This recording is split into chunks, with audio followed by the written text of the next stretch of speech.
The TV cameraman announced that the demonstration was being broadcast live on the noon news, while the photographer from the paper swooped in for a close-up of Mr. Muckle, looking drained, defeated, and suddenly very old. He braced himself on the ceremonial shovel as if it were a cane. "Didn't any of you people hear me?" he rasped. "This event is over.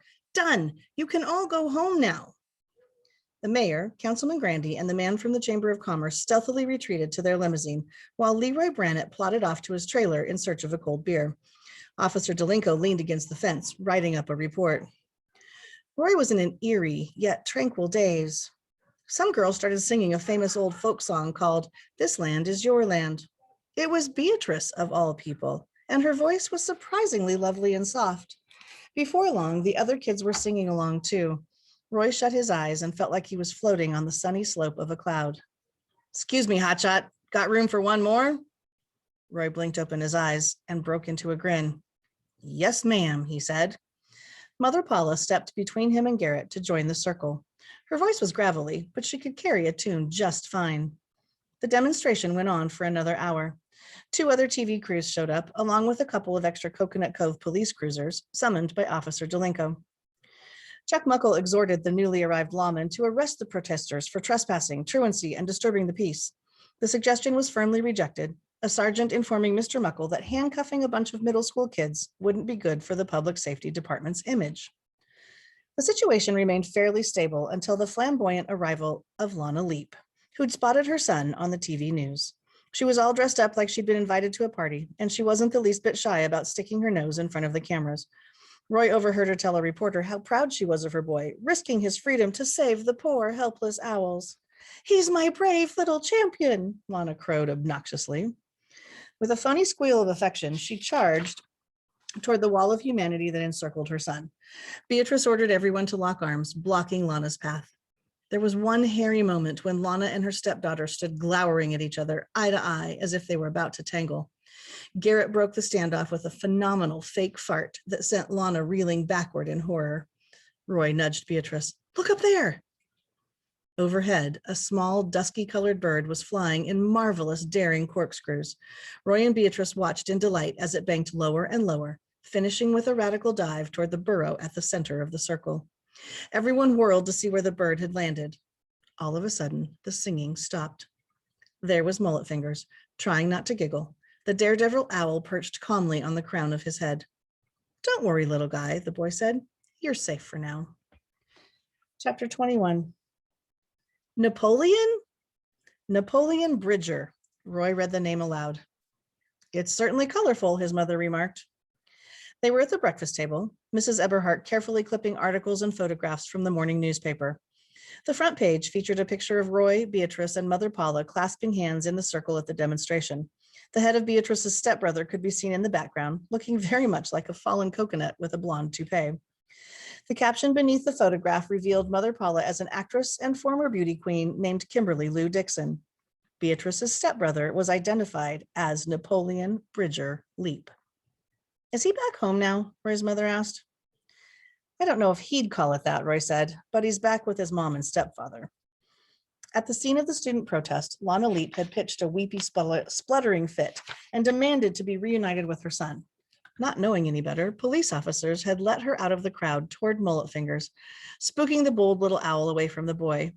"My champ, my brave little hero." Lana had swooned for the cameras as he wriggled out of the burrow.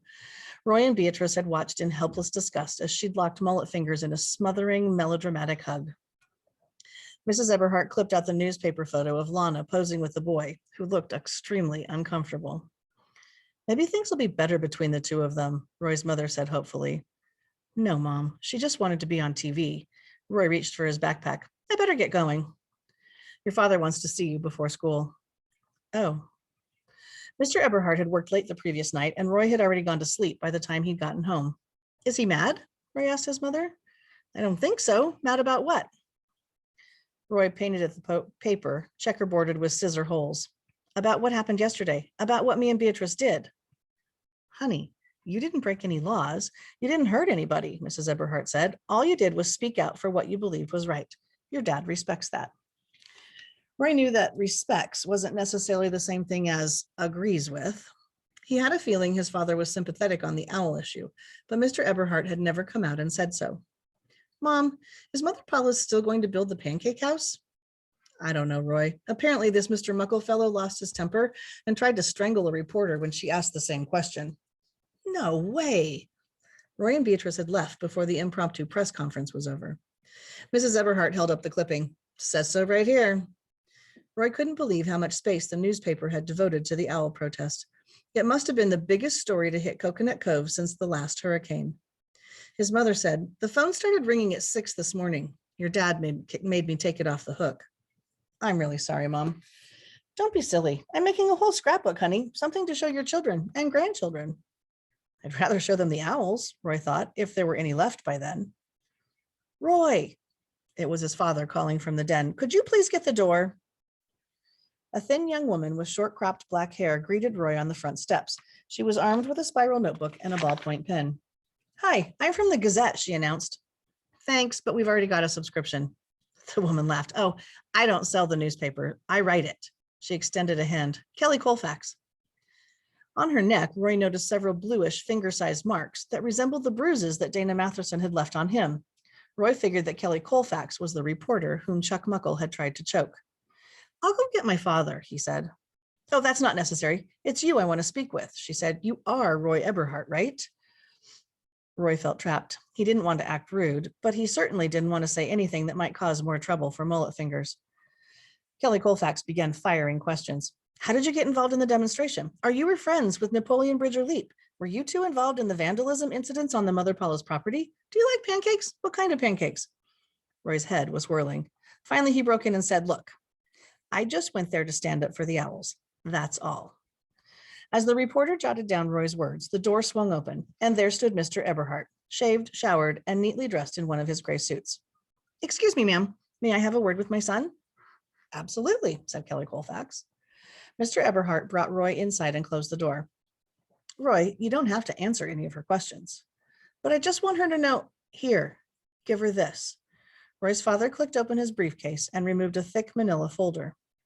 What is it, Dad? She'll figure it out. Roy opened the folder and broke into a grin. This is the file from City Hall, isn't it? A copy, said his father. That's correct. The one with all Mother Paula's stuff?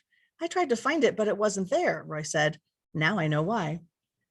Mr. Eberhardt explained that he had borrowed the file, Xeroxed every page, and then taken the material to some lawyers who were experts on environmental matters. So does Mother Paula's have permission to bury the owl dens or not? Roy asked. Was it in the file? Roy's father shook his head. Nope. Roy was exultant, but also puzzled. Dad, shouldn't you be giving this to somebody at the Justice Department? Why do you want me to hand it over to the newspaper? Because there's something there that everybody in Coconut Cove ought to know. Mr. Eberhardt spoke in a hushed and confidential tone. Actually, it's what isn't there that's important. Tell me, Roy said, and his father did. When Roy opened the front door again, Kelly Colfax was waiting with a perky smile. Can we continue our interview? Roy smiled brightly in return. Sorry, but I'm running real late for school. He held out the file. Here, this might help with your story. The reporter tucked her notebook under one arm and snatched the folder from Roy's hands. As she thumbed through the documents, the elation on her face dissolved into frustration. What does all this stuff mean, Roy? What exactly am I looking for? I think it's called an EIS, Roy said, reciting what his father had told him, which stands for Environmental Impact Statement. Right, of course, the reporter said. Every big construction project is supposed to do one. That's the law. Yeah, but Mother Paula's EIS isn't in there. You're losing me, Roy. It's supposed to be in that file, he said, but it's not. That means the company never did one, or they lost it on purpose. Ah, Kelly Colfax looked as if she'd just won the lottery. Thank you, Roy, she said, embracing the folder with both arms as she backed down the steps. Thank you very, very much. Don't thank me, Roy said under his breath. Thank my dad, who obviously cared about the owls too. All right, my friends, we are at the epilogue where we're going to get a little bit of a wrap up on everything so far that's happened in the story. During the following weeks, the Mother Paula's story mushroomed into a full-blown scandal. The missing environmental impact statement made the front page of the Gazette and ultimately proved to be the fatal blow to the Pancake House project. It turned out that a thorough EIS had been completed. and that the company's biologist had documented 3 mated pairs of burrowing owls living on the property.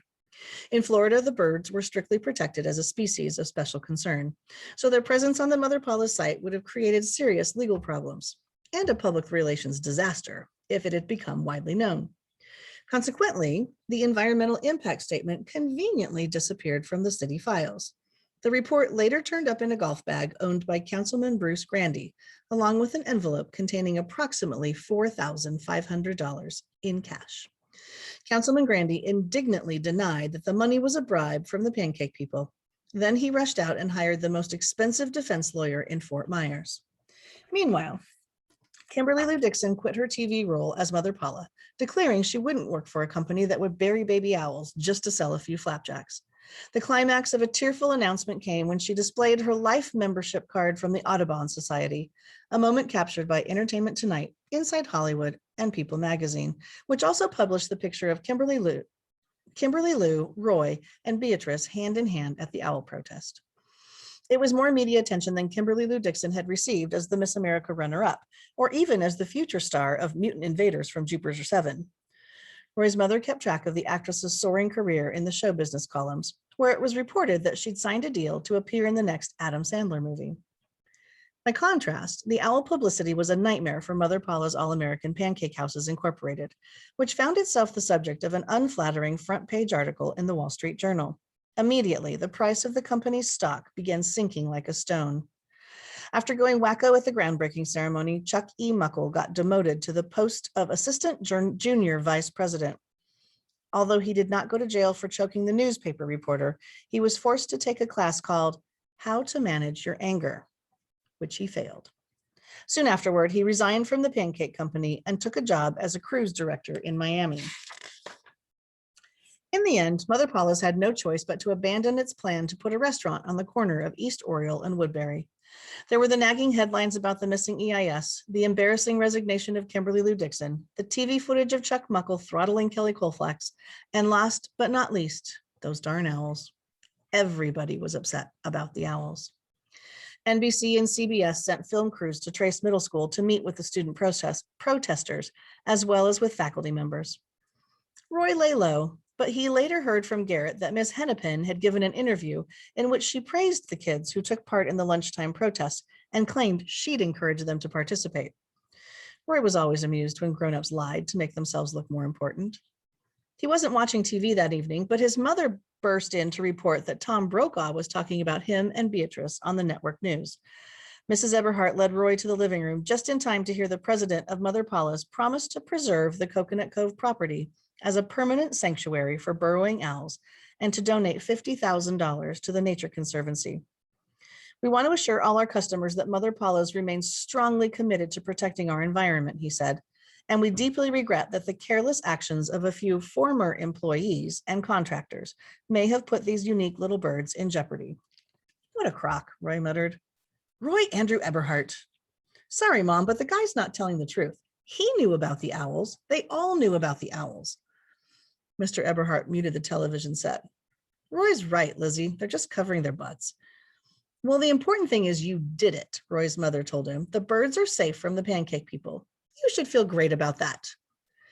I do, Roy said, but it wasn't me who saved the owls. Mr. Eberhardt came over and put a hand on his son's shoulder. You got the word out, Roy. Without you, nobody would have known what was happening. Nobody would have showed up to protest the bulldozing. Yeah, but it all started because of Beatrice's stepbrother, Roy said. He's the one who should have been on Peter Brokaw or whatever. The whole thing was his idea. I know, honey, Mrs. Eberhardt said, but he's gone. Roy nodded. Sure looks that way. Mullet Fingers had lasted less than 48 hours under the same roof with Lana, who'd spent most of that time on the telephone trying to drum up more TV interviews. Lana had been counting on her son to keep the Leap family in the limelight, which is the last place he wanted to be. With Beatrice's assistance, the boy had snuck out of the house while Lana and Leon were arguing about a new dress that Lana had purchased for $700 in anticipation of appearing on the Oprah Winfrey Show. Nobody from Oprah's program ever called Lana back, so Leon had demanded that she return the dress and get a full refund. When the Leap's shouting reached the same approximate decibel level as a B-52, Beatrice lowered her stepbrother out a bathroom window. Unfortunately, a nosy neighbor had mistaken the escape for a burglary in progress and had notified the police. Mullet Fingers made it only 2 blocks before speeding patrol cars surrounded him. Lana had been furious to learn her son was up to his old runaway tricks. Out of spite, she told the officers that he'd stolen a valuable toe ring from her jewelry box and demanded that he be locked up in juvenile detention to teach him a lesson. There, the boy had lasted only 17 hours before breaking out, this time with an unlikely accomplice. Hiding in the laundry basket with his new best friend, Dana Matherson, undoubtedly had no clue that he'd been specially selected to join the jailbreak, that the scrawny blonde kid knew exactly who he was and knew all the rotten things he'd done to Roy Eberhardt. Being of simple mind, Dana probably had thought only of his unexpected good fortune as the laundry basket was loaded into the laundry truck, which was then driven out the gates of the detention center. Even the approaching sirens probably hadn't worried him until the truck braked and the back doors flew open. It was then the 2 young fugitives leaped from the smelly bundle of dirty clothes and made a run for it. Later, when Roy heard the story from Beatrice, he knew instantly why her stepbrother had chosen Dana Matherson as an escape partner. Mullet Fingers was fleet and slippery, while Dana was sluggish and sore-footed, still not fully recovered from his encounter with the rat traps. The perfect decoy, that was Dana. Sure enough, the police had easily caught up with the big thug, though he shook off 2 officers before eventually being tackled and handcuffed. By then, Beatrice's stepbrother was a distant blur, a bronze-colored wisp vanishing into a snarled tree line. The police never found him, nor did they search particularly hard. Dana was the prize catch, the one with the rap sheet and the bad attitude. Roy couldn't find Mullet Fingers either. Many times he'd ridden his bicycle to the junkyard and checked the JoJo's ice cream truck, but it was always empty. Then one day, the truck itself vanished, dragged off and pressed into a rusty cube of scrap metal. Beatrice Leek knew where her stepbrother was hiding, but he'd sworn her to secrecy. Sorry, Tex, she told Roy. I made a blood promise. So yes, the kid was gone. And Roy knew he'd never see Napoleon Bridger again, unless he wanted to be seen. He'll be all right. He's a survivor, Roy said, for his mother's benefit. I hope you're right, she said, but he's so young. Hey, I've got an idea. Roy's father jangled his car keys. Let's go for a ride. When the Eberhardts arrived at the corner of Woodbury and East Oriole, 2 other vehicles were already parked at the fence gate. One was a squad car, the other was a blue pickup truck. Roy recognized both of them. Officer David Delinko had stopped on his way home from the police station, where he'd received another commendation from the chief, this time for aiding in the recapture of Dana Matherson. Leroy Curly Brannett, who was temporarily between jobs, had been driving his wife and mother-in-law to the outlet mall when he decided to make the brief detour. Like the Eberhardts, they'd come to see the owls. As dusk fell, they waited in a friendly and uncomplicated silence, though there was plenty they could have talked about. Except for the fence with its fading streamers, the land bore no sign that the Pancake House people had ever been there. Curly's trailer had been towed, the earth-moving machines hauled away, the Travelin' Johnnies returned to the toilet rental company. Even the survey stakes were gone, uprooted and carted off with the trash. Gradually, the night air filled with the buzz of crickets, and Roy smiled to himself, remembering the boxful he'd released there. Obviously, the owls had plenty of other bugs to eat. Before long, a pair of the birds popped out of a nearby burrow. They were followed by a wobbly-legged youngster that looked as fragile as a Christmas ornament. In unison, the owls rotated their onion-sized heads to stare at the humans who were staring at them. Roy could only imagine what they were thinking. I gotta admit, Curly said with a fond grunt, they're kind of cute. One Saturday, after the Mother Paula's scandal had died down, Roy went to watch Beatrice and her friends play a soccer game. It was a sweltering afternoon, but Roy had resigned himself to the fact there was no change of seasons in South Florida, only mild variations of summer. And though he missed the crisp Montana autumns, Roy found himself daydreaming less often about the place. Today, the sun lit up the green soccer field like a neon carpet, and Roy was happy to peel off his t-shirt and bake. Beatrice scored 3 goals before she noticed him sprawled in the bleachers. When she waved, Roy gave her 2 thumbs up and chuckled, because it was pretty funny. Beatrice the bear waving at Tex, the new kid. The high sun and the steaming heat reminded Roy of another bright afternoon not so long ago in a place not so far off. Before the soccer match ended, he grabbed his shirt and slipped away. It was a short ride from the soccer field to the hidden creek. Roy chained his bike to a gnarly old stump and picked his way through the tangled trees. The tide was very high, and only a weather-beaten wedge of the Molly Bell's pilot house showed above the waterline. Roy hung his sneakers on a forked limb and swam out toward the wreck, the warm current nudging him along. With both hands, he grabbed the lip of the pilot house roof and hoisted himself up on the warped bare wood. There was scarcely enough space for a dry perch. Roy lay on his belly, blinked the salt from his eyes, and waited. The quiet wrapped around him like a soft blanket. First, he spotted the T-shaped shadow of the osprey crossing the pale green water beneath him. Later came the white heron, gliding low in futile search of a shallow edge to wade. Eventually, the bird lighted halfway up a black mangrove, squawking irritably about the high tides. The elegant company was welcome, but Roy kept his eyes fastened on the creek. The splash of a feeding tarpon upstream put him on alert, and sure enough, the surface of the water began to shake and boil. Within moments, a school of mullet erupted, sleek bars of silver shooting airborne again and again. Atop the pilot house, Roy scooted forward as far as he dared, dangling both arms. The mullet quit jumping, but assembled in a V-shaped squadron that pushed a nervous ripple down the middle of the creek toward the Molly Bell. Soon the water beneath him darkened, and Roy could make out the blunt-headed shapes of individual fish, each swimming frantically for its life. As the school approached the sunken crab boat, it divided as cleanly as if it had been sliced by a saber. Quickly, Roy picked out one fish and, teetering precariously, plunged both hands into the current. For one thrilling moment, he actually felt it in his grasp, as cool and slick and magical as mercury.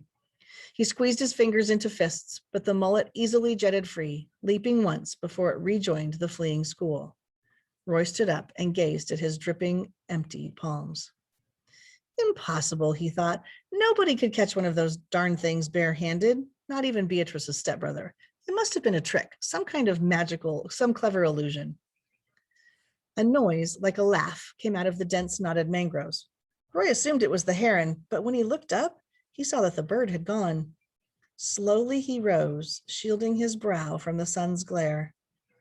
"That you?" he shouted. "Napoleon Bridger, is that you?" Nothing. Roy waited and waited until the sun dropped low and the creek was draped in shadows. No more laughing sounds came from the trees.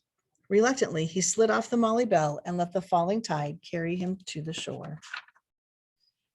Robotically, he got into his clothes, although when he reached for his shoes, he saw that only one was hanging from the forked bough. His right sneaker was missing. Roy put on the left sneaker and went hopping in search of the other. He soon found it half submerged in the shallows beneath the branches, where he figured it must have fallen. Yet when he bent to pick up the shoe, it wouldn't come loose. The laces had been securely entwined around a barnacle-encrusted root. Roy's fingers trembled as he undid the precisely tied clove hitch knots. He lifted the soggy sneaker and peeked inside. There he spied a mullet no larger than a man's index finger, flipping and splashing to protest its captivity. Roy emptied the baby fish into his hand and waded deeper into the creek. Gently, he placed the mullet in the water, where it flashed once and vanished like a spark. Roy stood motionless, listening intently, but all he heard was the hum of mosquitoes and the low whisper of the tide. The running boy was already gone. As Roy laced on his other sneaker, he laughed to himself. So the great barehanded mullet grab wasn't a trick. It wasn't impossible after all. Guess I'll have to come back another day and try again, Roy thought. That's what a real Florida boy would do. The end. Hope you guys liked it. Hope you liked the movie. I hope you know that they're different from each other. I think the books are always better, but I enjoyed the movie as well. See you guys next year. Bye-bye.